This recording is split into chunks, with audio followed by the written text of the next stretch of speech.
পিন্ডি স্টেডিয়ামের মিডিয়া গেটের ঠিক বাইরে দাঁড়ানো আমরা। অন্যান্য সময় যখন বৃষ্টি থাকে না তখন এই পুরো অঞ্চলটা দর্শকে পরিপূর্ণ হয়ে যায়।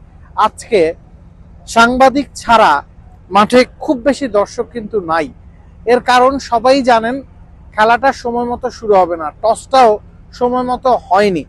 এখন আপনি যতটুকু দেখতে পাচ্ছেন, বৃষ্টির ফোঁটা কি আপনি স্ক্রিনে দেখতে পাচ্ছেন? খুব বেশি বৃষ্টি কি আসলে পড়ছে? একেবারেই তা না।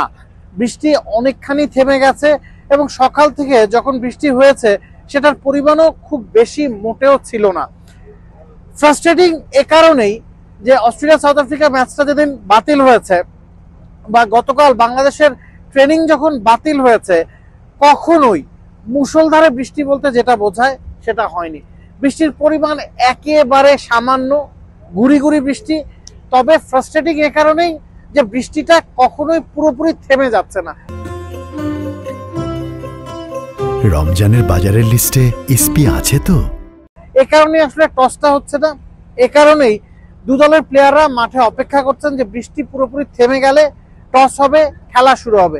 সেটার আশা আমরা করতেই পারি, কারণ এখন এই মুহূর্তে পিন্ডি স্টেডিয়ামে একদমই বৃষ্টি হচ্ছে না। গুড়ি গুড়ি বৃষ্টির কথা যেটা বলছিলাম সেটার পরিমাণও কমে আসছে। তাই দর্শকরা আশাবাদী হতেই পারেন যে খুব শীঘ্রই ম্যাচটা শুরু হবে। এবং জানিয়ে রাখতে চাই, 1 ঘন্টার মতো সময় লাগে পুরোপুরি বৃষ্টি থেমে গেলে মাঠ খেলার জন্য তৈরি করতে।